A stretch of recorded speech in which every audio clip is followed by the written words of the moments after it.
Good afternoon, children. Today we are going to start the sonnet The Dual Being by Shri Aurobindo. But before we go into what is the dual being, we should know what is the being itself. We should know what is soul.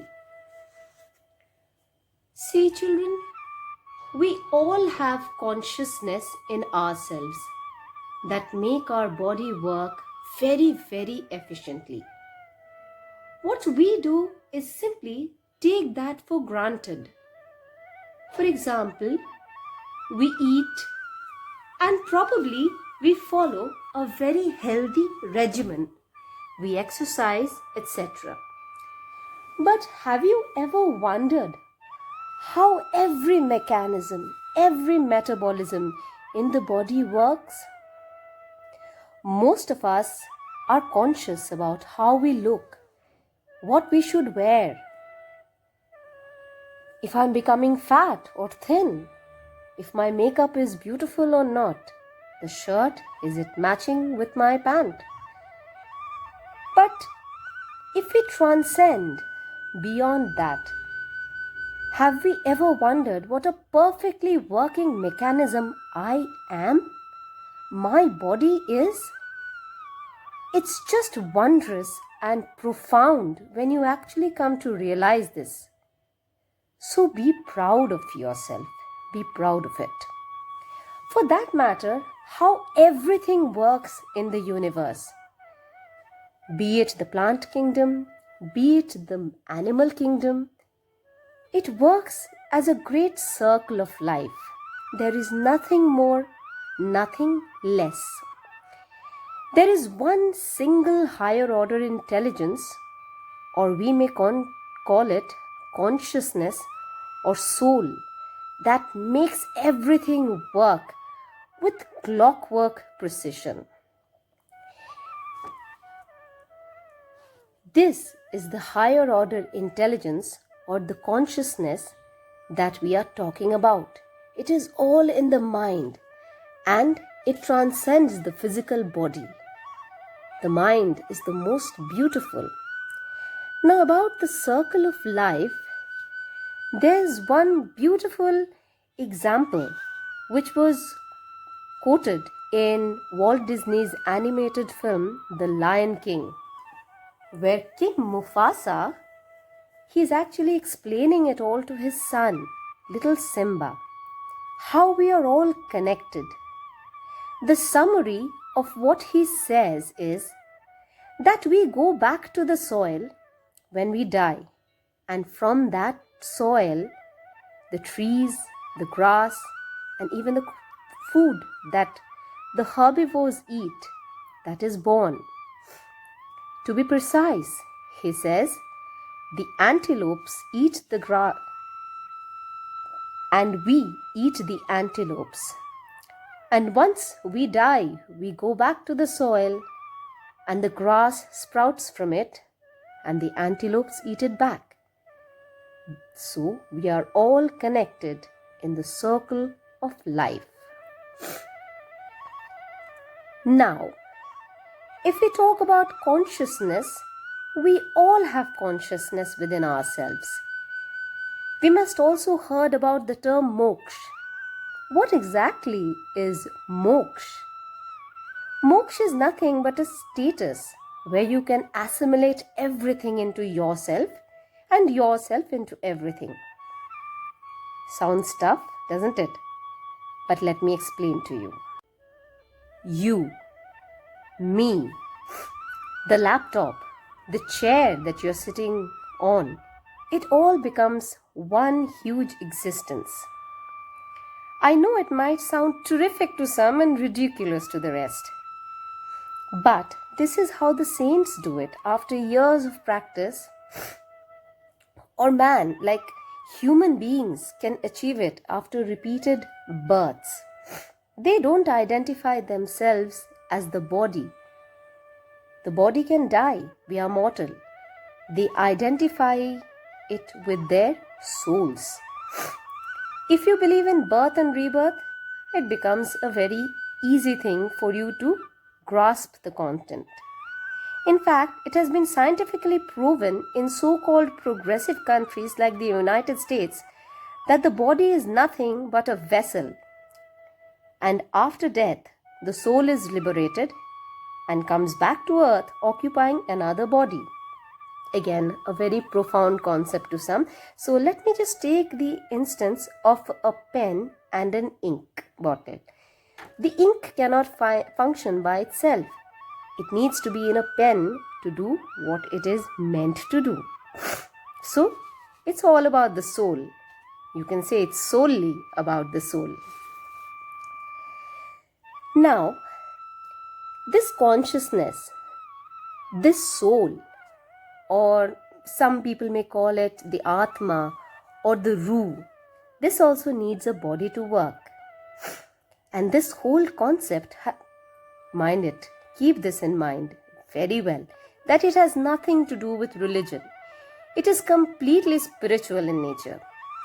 They say that right where the rib cage meets, there's a very soft place where this glorious and luminous soul resides.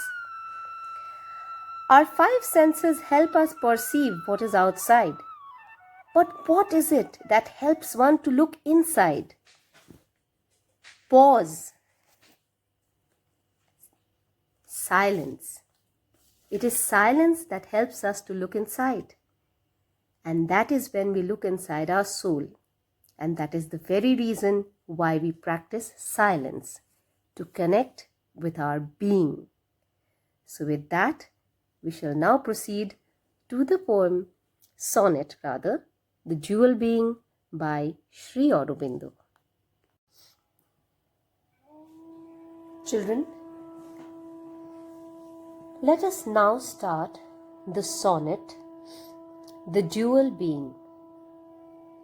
We have already come to know the meaning of the term being, soul, consciousness, etc.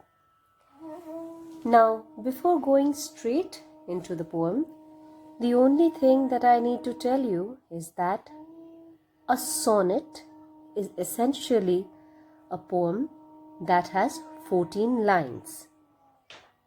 So before we go into the explanation of the poem, let us read the sonnet first.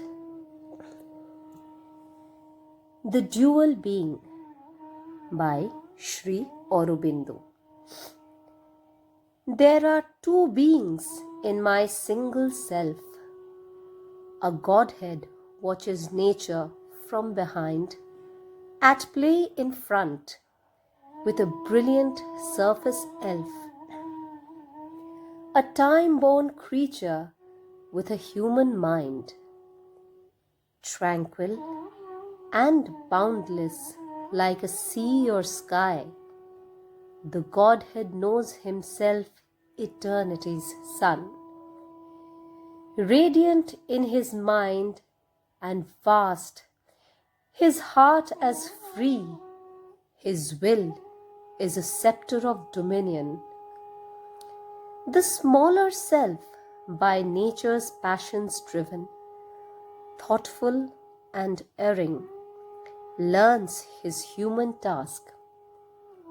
All must be known, and to that greatness given, this mind and life, the mirror and the mask. As with the figure of a cymbal dance, the screened omniscient plays at ignorance. So, let us take the first 4 lines. There is a reason why I have separated the first 4 lines, the second 4 lines, and the rest of the sonnet. Let us now deal with the first 4 lines, and every line we shall read and try to understand what Shri Aurobindo has tried to portray through it. There are 2 beings in my single self, says the first line. 2 beings, that is, the dual being. One is this body, this mortal aspect of one's existence. The body, emotions are vital, and the mental. The vitals include extreme emotions like love, passion, jealousy, lust, greed, and all of that. And then there is the mind or the mental. The mind is filled with thoughts. It has hopes. It has aspirations. It has also apprehensions. It knows fear as well.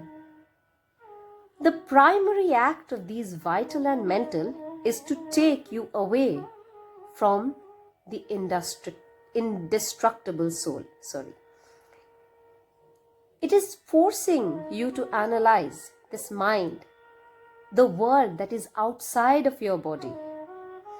The mental being and the vital, trapped in your body, tries to take you away from devoting yourself to your soul or realizing the wondrous soul that you have. Now this is the first being, your body with the vital and the mental emotions. The second thing inside you is your consciousness or soul. This whole sonnet is about these two beings. One that is taking you away, and the other is your soul. So these are the two beings in your single self. The next line says, a Godhead watches nature from behind. This nature is your body with your vital and your mental emotions. And the Godhead is your soul or your consciousness. This Godhead, you see, it just sits quietly and observes what your body is doing. It does not take any action. It does not try to rectify you. Nor, if you have done a good thing, does it applaud you. It's like a mother who has got two little children playing in the park. She sits quietly and she goes on observing the children. If they fall, she will not run and try to pick them up. She will see whether the child can stand up on its own. If the child shares the chocolate, she will not go in between the group of the children and say, my dear, what a wonderful work have you done. So here too, the soul shall never do anything on its own. The onus is on you, me, us, to peel off all the vices or our worldly desires and reach it. So if the child is hurt, the child will come to its mother for help.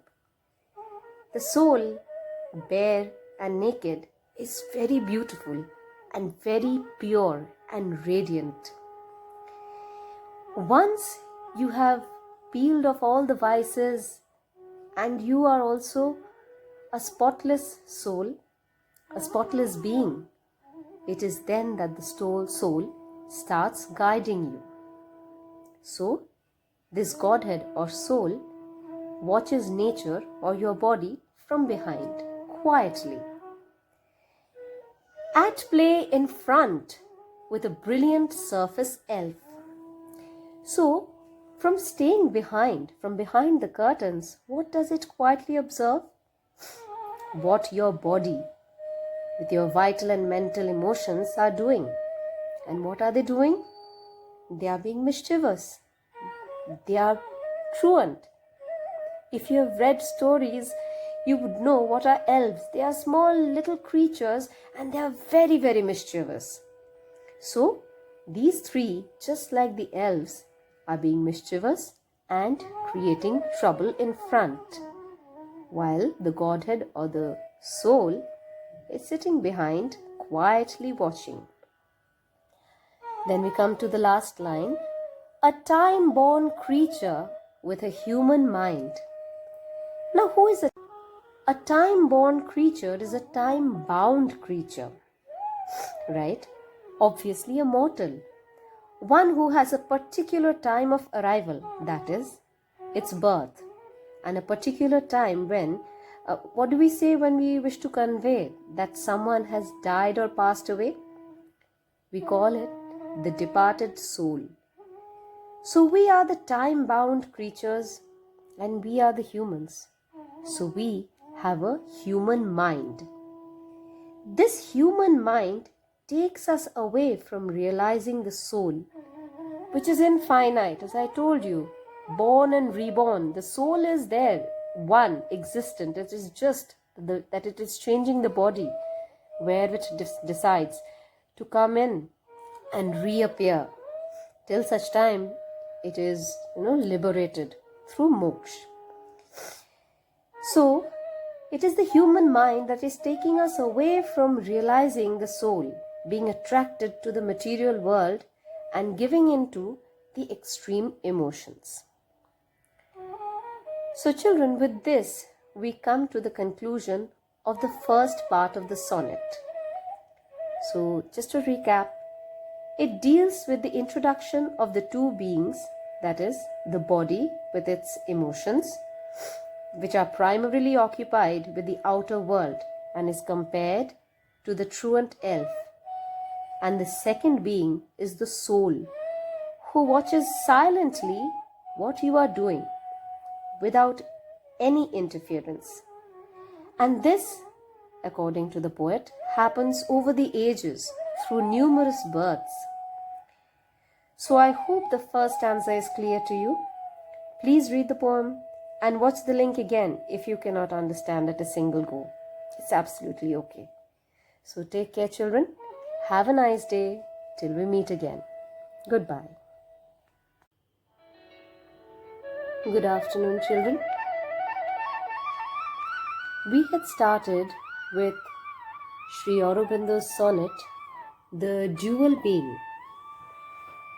The previous day, we had read the poem, the sonnet, learned that it is essentially of 14 lines. I had told you that there's a reason why I have divided the poem into 3 sections.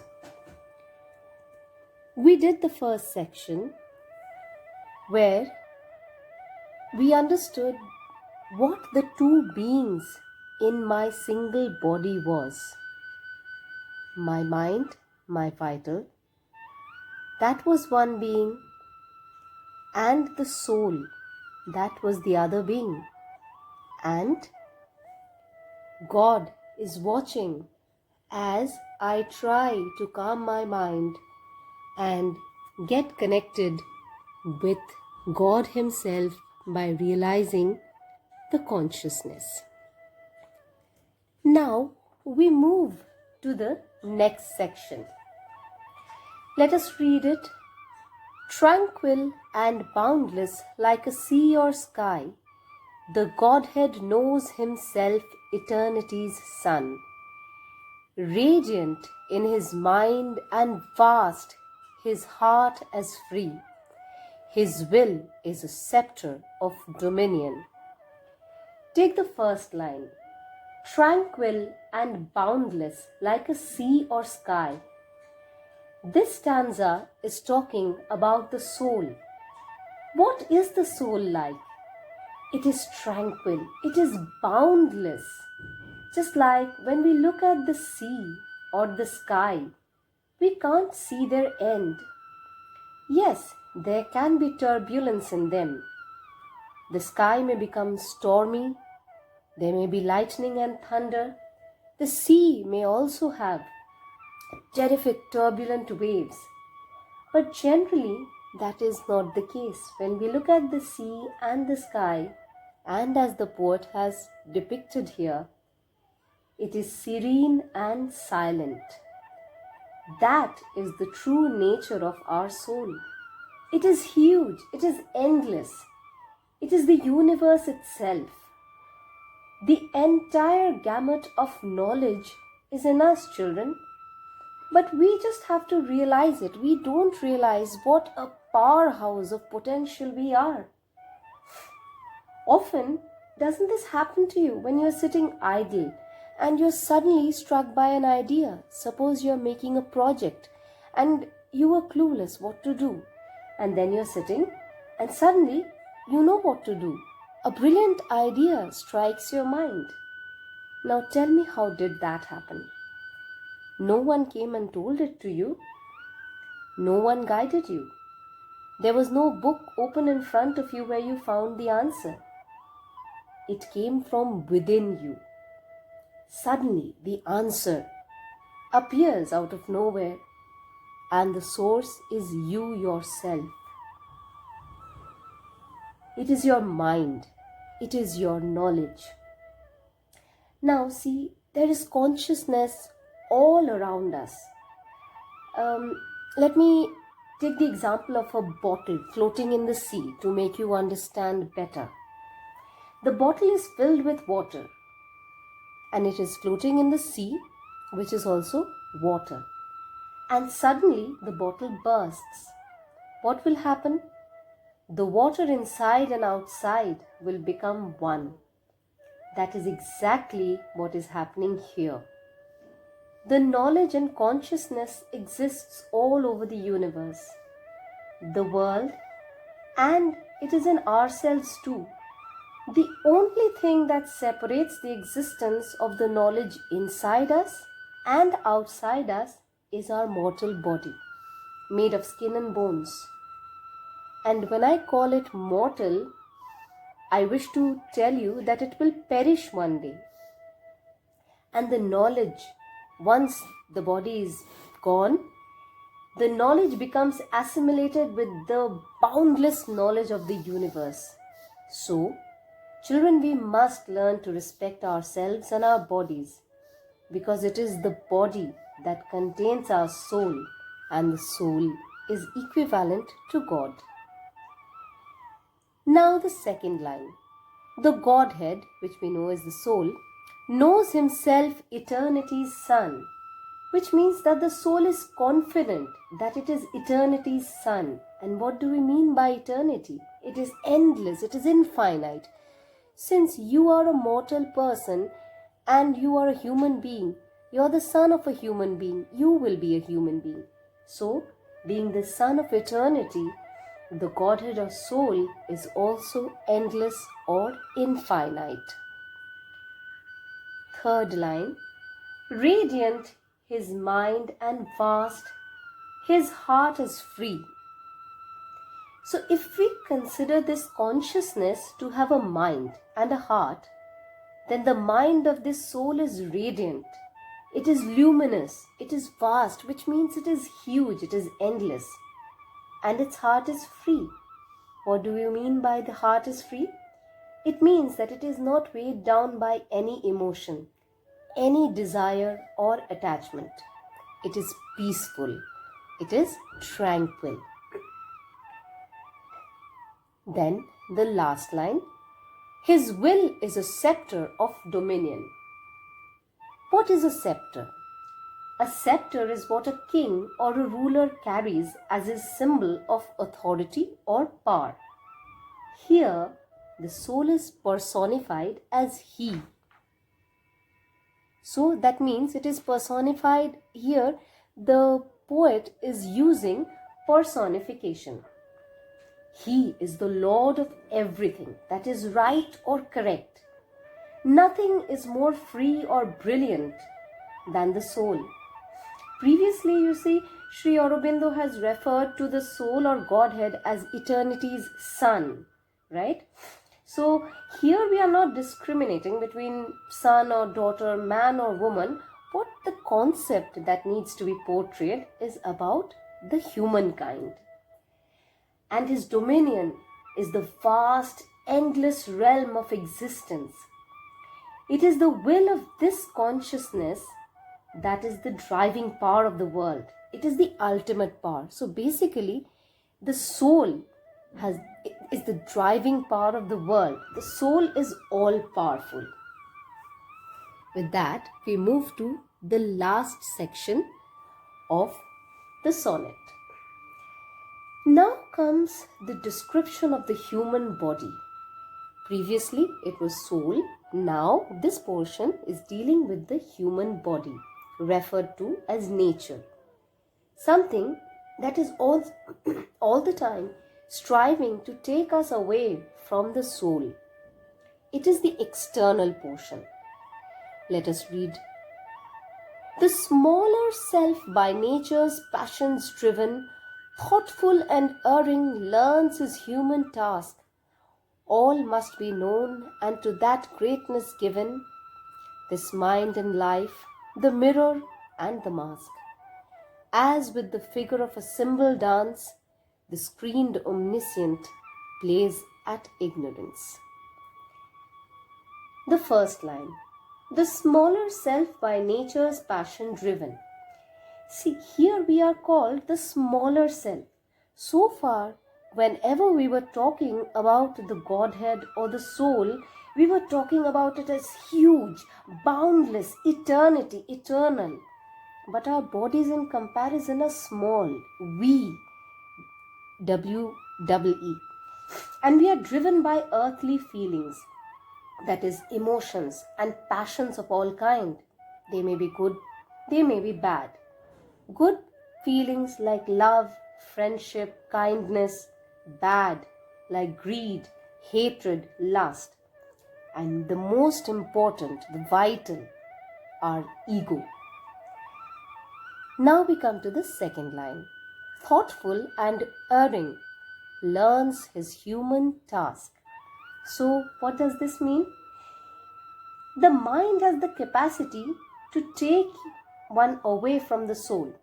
But when you learn to control it, it also has the capacity to take you to a higher level of understanding.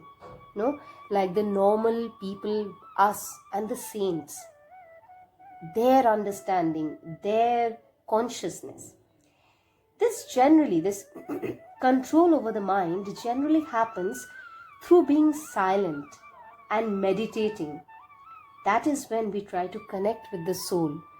So again, I reiterate, can you understand the meaning of the silence that we observe at the beginning and the end of each class? In this context, we can also talk about the chakras in our body, if you have heard of them. So here I have put a depiction.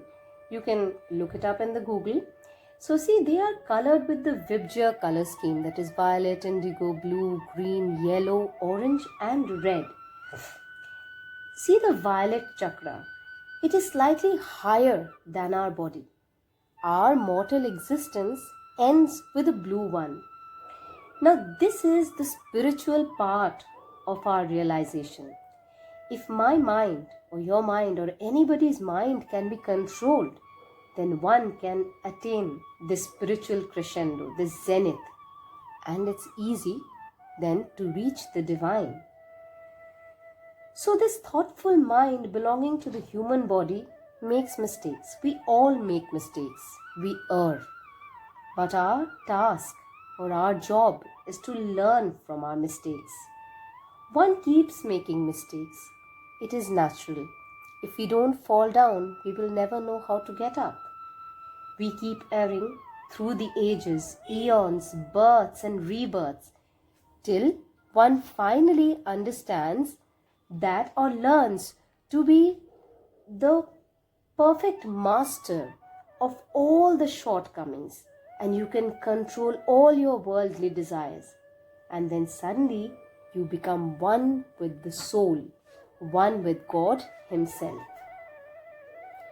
The next line. All must be known, and to that greatness given. The human mind, it means, should know, or maybe we can say discover always. It should strive to discover at least always to connect with the soul, and then finally get in touch with the greater consciousness or God. This mind and life, the mirror and the mask. Now this is very important about the mirror and the mask. The mind, you see, as I said, will take you away from the soul. But if you conquer the mind, then the mind becomes silent or tranquil. That is, it is not turbulent anymore. And it actually now does not distract you. It helps you to go higher. The mind is compared to the mirror, and our life is compared to the mask. The mask is not exactly reality. Your mind, your soul is your reality. The mask is something you hide behind. So, trivial emotions like love, fear, ignorance, hatred, greed, these are the masks of life. This is something that we are doing every day. I'm loving my friend. I'm afraid of something. When I'm crossing the road, the car is coming and I'm afraid. I'm ignorant. I don't want to attend classes. I become ignorant. I don't bother about it. So these are certain trivial emotions, and these keep me away from my soul. The more such emotions I have, the more layers of masks I have on my life. And so I'm more distant from connecting to my soul and reaching the ultimate truth, which is God. The mind, on the other hand, is the mirror.